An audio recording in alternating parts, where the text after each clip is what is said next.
Delhi car வெடிப்பில் காரை ஓட்டி சென்றதாக கூறப்படும் மருத்துவர் உமரின் தாய் மற்றும் சகோதரர்கள் கைது செய்யப்பட்டிருக்கிறார்கள். காரை ஓட்டி வந்த மருத்துவர் உமரின் புகைப்படங்கள் வெளியாகி இருக்கிறது. அதை ஒரு புறம் பார்த்து வருகிறோம்.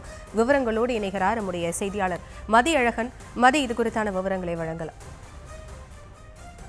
டெல்லியில் நேற்று நடந்த கார் இடிப்பு சம்பவத்தில் 9 பேர் உயிரிழந்திருக்கக்கூடிய நிலையில் இந்த சம்பவம் தொடர்பான அடுத்த கட்ட தகவல்கள் தொடர்ச்சியாக வெளிவந்த வண்ணம் இருக்கின்றன. அந்த வகையில் அந்த வெடித்து சிதறிய ஹுண்டாய் i20 காரில் ஒரு நபர் மட்டுமே இருந்ததாகவும் அதை உமர் என்ற நபர் ஓட்டி வந்ததாகவும் தகவல்கள் வெளியாகி இருக்கின்றன.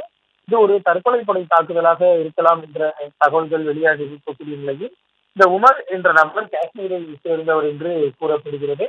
அவர் ஒரு மருத்துவர் என்றும் அவர்தான் இந்த சம்பவத்தினுடைய மூளையாக செயல்பட்டு இந்த சம்பவத்தை அவர் அரங்கேற்றி இருப்பதாகவும் தகவல்கள் வெளியாகி இருக்கின்றன.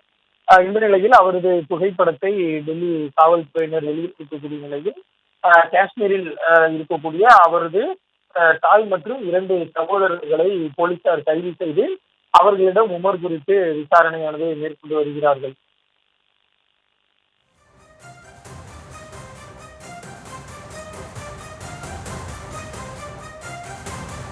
விவரங்களுக்கு நன்றி மதியழகன்.